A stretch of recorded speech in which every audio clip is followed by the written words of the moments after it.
Hi, I'm Ben Staplefeld, one of the founders of the New Pig Corporation. We're serious about our role as the leader in leak and spill response. Your training needs led us to produce this and other videos relating to hazmat spill response. Extensive research and planning went into this video called Spill Drill. We hope it becomes an important part of your spill response training program. Let us know what you think. And now, here's Spill Drill with Rocky Blyer.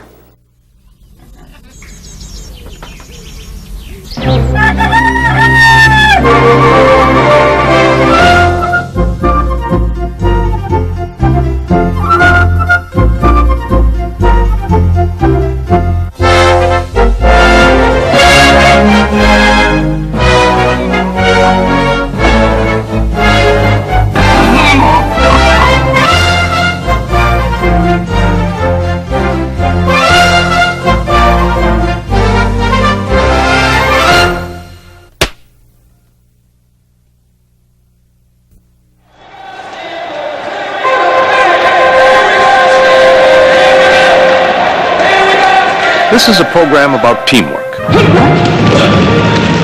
about fast, instinctive response, determination, drive, and sweat. It's about strong individuals who accept group responsibility.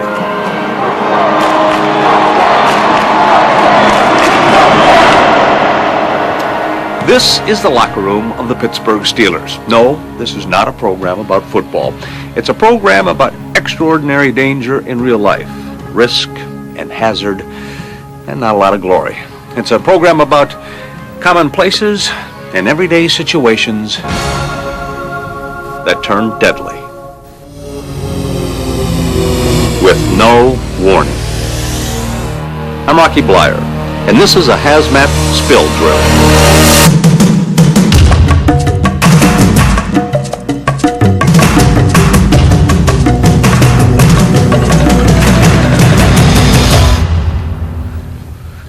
I've been in a lot of locker rooms like this one. I was a running back with the Pittsburgh Steelers. And I got 4 of these. They're Super Bowl rings. And I'm proud of the victories that they represent. But I didn't get these rings by myself. Here's Bradshaw giving the ball to Blyer. Blyer reverses. Winning the Super Bowl 4 times took the repeated efforts of every player and every coach on our team. A Pittsburgh touchdown! How about that? It took persistence and a lot of practice. I repeat, a lot of practice. That's why I was asked to host this program. I know what hard work is. I know the importance of practice and drill, and I think you do too. If you're watching this video, you probably serve on a hazmat response team. You may be a rookie or have a lot of experience. All of you are team members, but this is no game. This is real world. Hazmat work is hard, dirty, and sometimes very dangerous. In this program, we'll take an in-depth look at the procedures you should follow each time your team responds to the spill of a hazardous liquid in a factory or other industrial setting. Situations will vary, but hazmat spill response should always cover certain areas. Assess the risk. Protect yourself. Confine the spill, stop the source, evaluate and implement cleanup, decontaminate, and report. We hope you'll learn a few things from the show and maybe watch it again from time to time. But just sitting in front of a TV isn't enough. Our coach used to tell us games are won and lost on the practice field. Hazmat spill response is the same. You gotta get out there and do it. You have to drill, for it's dangerous. Listen to me. It's dangerous not to.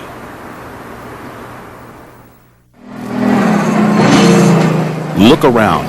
Liquids are everywhere. They have a definite volume, but no form. They're fluid.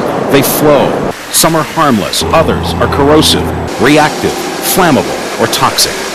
They are lubricants and fuels, paints and coatings, hardeners, degreasers, neutralizers, cleaners, and acids. The list is long. Common liquids, sometimes with uncommon power. They are essential to many of today's manufacturing processes. But wherever you have liquids, you have the possibility of spills, leaks, or releases. Statistics tell the story. In 1 year alone, over 26,000 hazmat incidents were reported to the National Response Center. A tank truck overturned near here, and firefighters are now rerouting traffic away. We hear plenty about the dramatic highway wrecks and big ocean spills. But do you know most reportable spills occur in fixed facilities, factories, laboratories, plants, mills, and so on?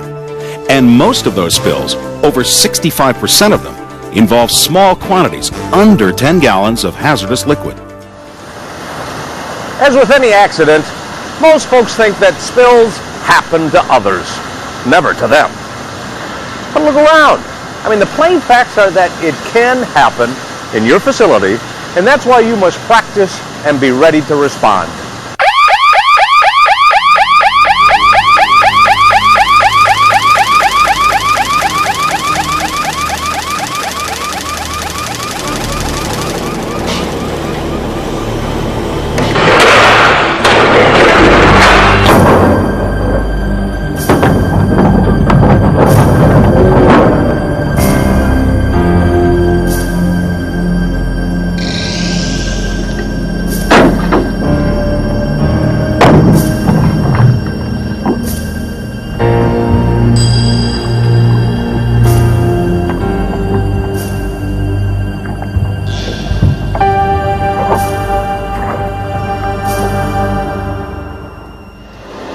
Every facility is different. You got to be aware of the spill potential in your plant. Your firm's contingency or emergency response plan is the place to start. Familiarize yourself with the plan, but at the same time, recognize the unknown nature of accidents. Just like in football, we plan our plays, but we're always ready for the unexpected. That's why practice is so important. The moves become instinctive. Your reactions and hazmat spill response should be second nature. If and when a real incident occurs, you'll respond the way you're trained. No two incidents are alike. Because of this, there is no prescribed sequence of events for every spill. However, when you enter the spill zone, your first actions will be defensive, and you're going to have to make some important judgment calls about the risks at hand. Your personal safety and that of your coworkers will depend on how quickly and efficiently you can execute the spill responses you've practiced. In hazmat work, the simplest actions can take on mammoth proportions. A spill of a harmless liquid would simply be wiped up, but the spill of a hazardous liquid is different. A great deal of preparation and effort is required before you can even approach, let alone begin to clean up, the spill. An incident command system must be set up just to manage the spill.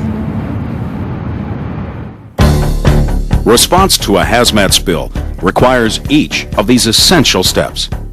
Assess the risk, protect yourself, confine the spill, stop the source, evaluate and implement cleanup, decontaminate, and report.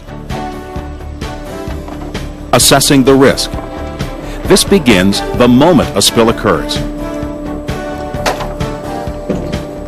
and it continues throughout your response. Whoever is there when a hazmat spill occurs must recognize the potential dangers and act immediately according to his or her level of training.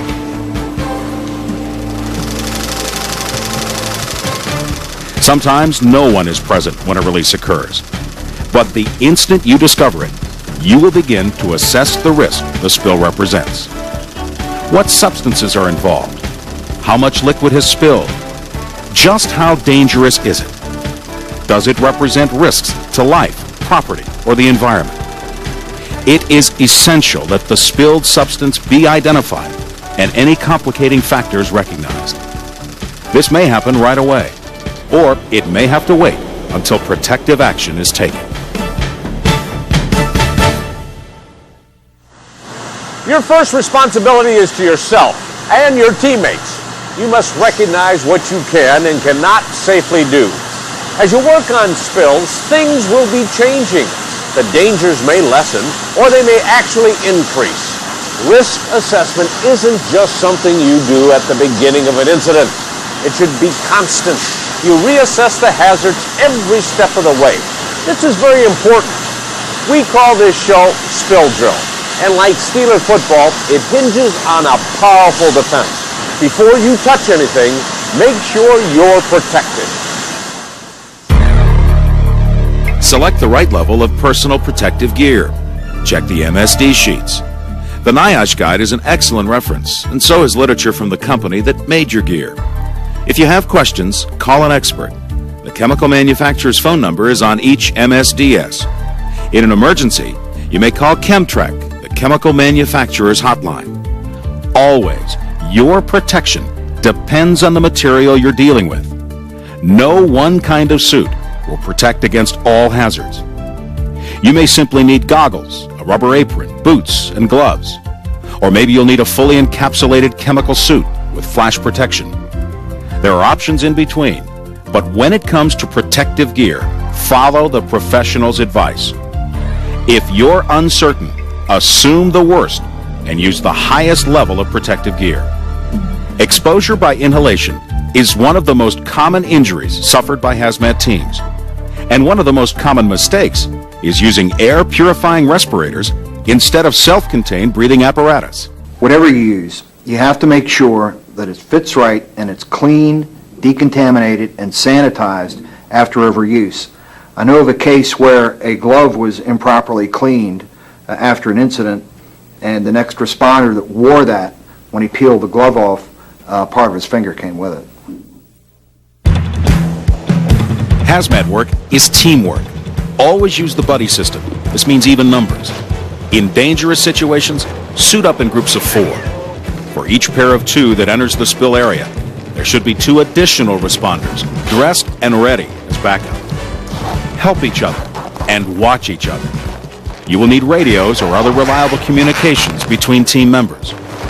Don't think your safety gear makes you untouchable. Protective suits, gloves, boots, respirators, and so on are not perfect barriers. Chemicals can penetrate. The obvious things are punctures, tears, seam rips. But over time, equipment can also degrade. Sometimes, improper storage can affect equipment. Some chemicals can permeate on a molecular level. If chemicals break through your suit or your gloves or any of your protective equipment, leave the spill area immediately. Protect yourself. Choose the right size suit and be careful when you're working. Watch how you bend. Never kneel on rough cement. Avoid rubbing against something that could rupture your suit. Sometimes, more than one substance is involved, and the way they react with each other makes a difference. Maybe a big difference. Chemical mixtures can change everything. If you have a situation involving more than one chemical and you're unsure of their reaction with each other, assume the worst and dress accordingly. On the other hand, if you're absolutely sure of the hazards, don't burden yourself with unnecessary gear. Like in football, it's important to practice with your equipment on. Remember, protective equipment is usually restrictive.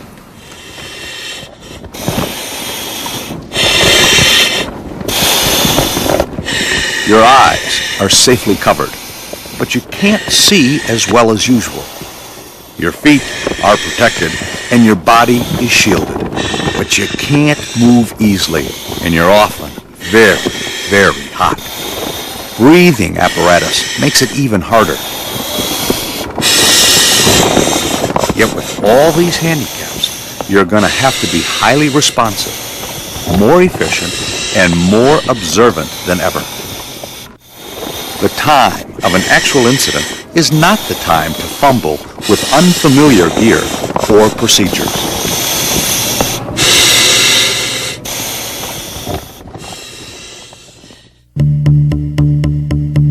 You must protect yourself and others. Keep people away from a hazmat spill site. This diagram shows proper zoning. Immediately around the spill is an exclusion or hot zone, which no one should enter except protected responders. Surrounding this hot zone is a contamination reduction, or warm zone.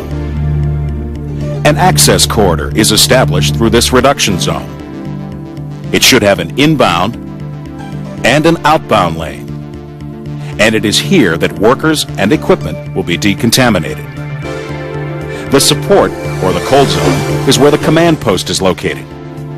If you're dealing with a spilled liquid that vaporizes, you will need to monitor the air. Vapors may be invisible. They don't just stay put.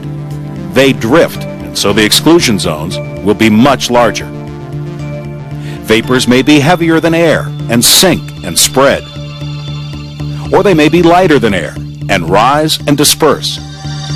Or rise and become trapped. You may encounter isolated pockets of vapor. Topography becomes important. How much liquid is spilled, which way is it moving, and what's in its path. You must try to protect the environment as well as people. This means keeping contaminants out of soil, groundwater, and waterways.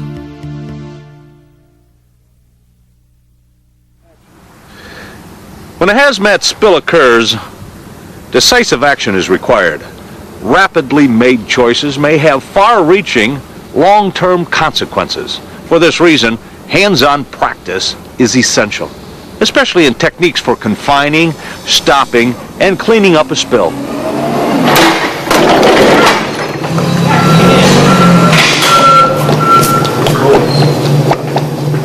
Confinement means limiting the spill area.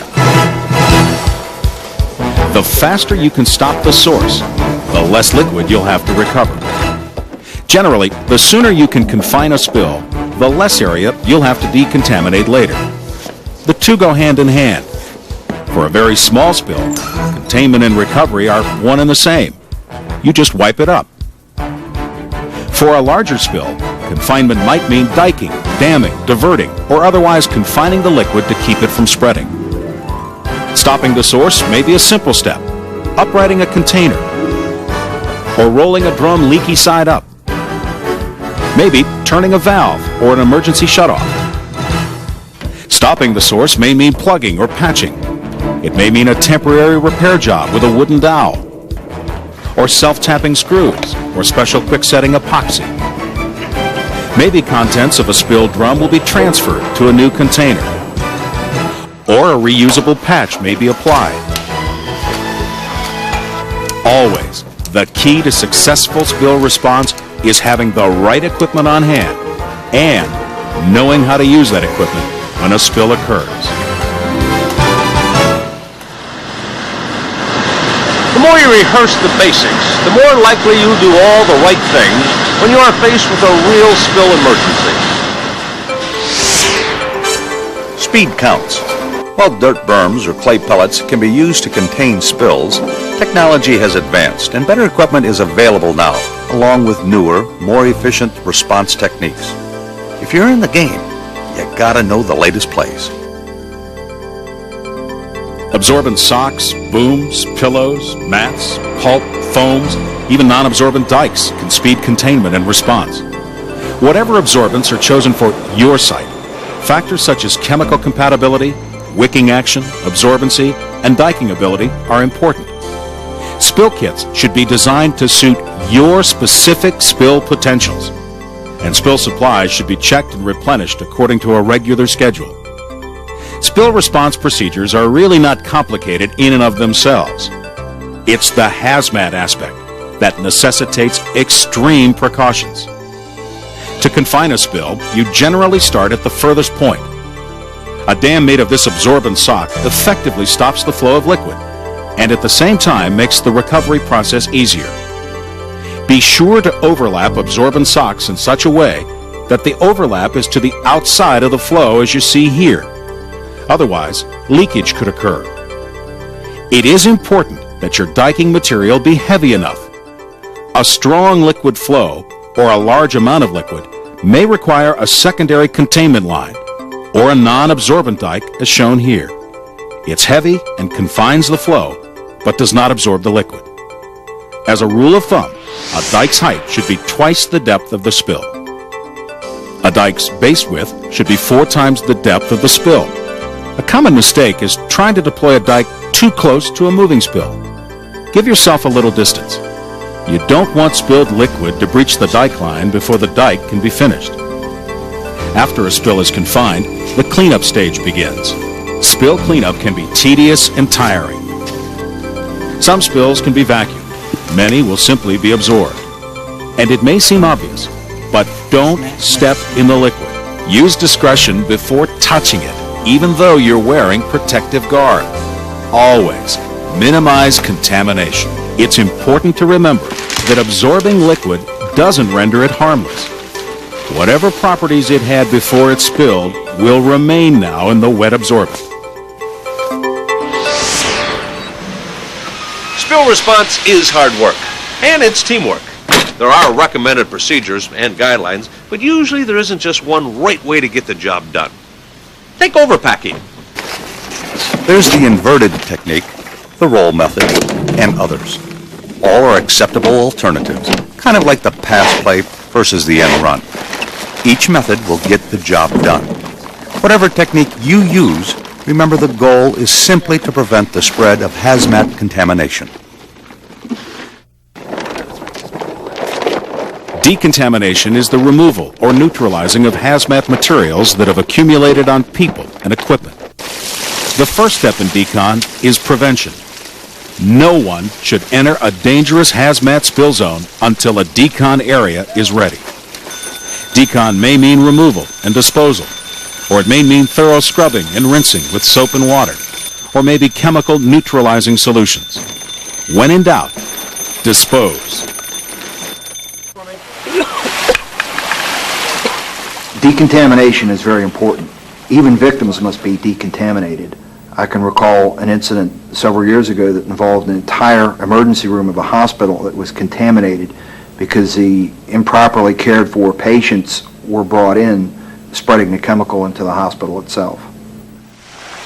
The extent of decon will depend on the nature of the liquid spilled, the area, the number of people involved, and so on. Decon techniques should be practiced, just like every other aspect of spill response. Hazmat dangers cannot be ignored. Be certain you follow all local, state, and federal reporting requirements. There can be severe penalties for neglecting this. The law also requires annual training for every hazmat spill responder.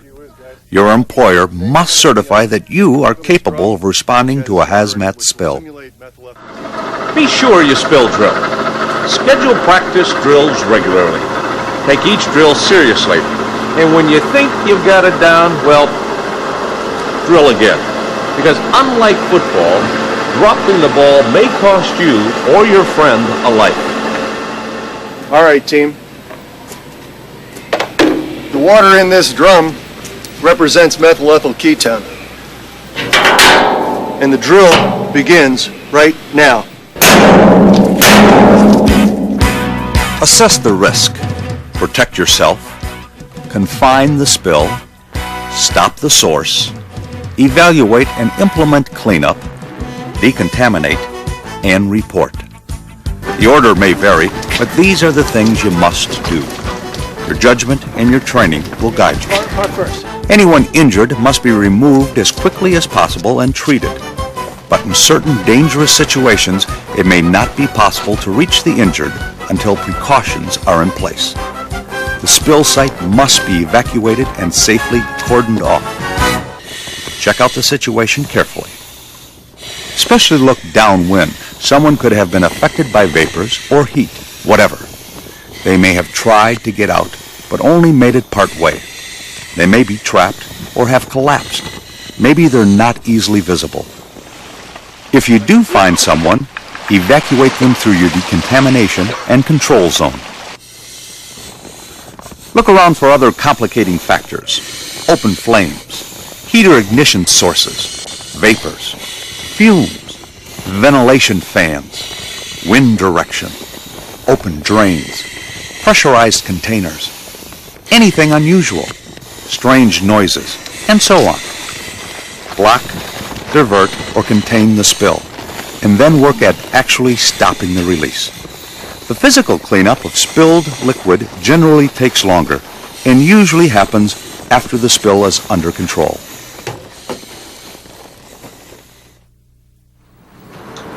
The procedures we're showing you here are really not that complicated, and neither is carrying a ball across this line. It's just that you may encounter a few hazards.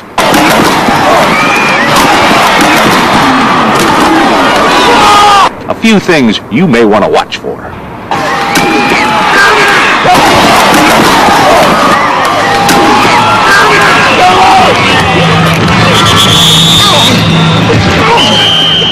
You have your basic strategy plan, but when a real spill occurs, you're going to make decisions on your own. Bradshaw hangs it up high. Flyer has a leaping catch in the end zone. Touchdown, Pittsburgh.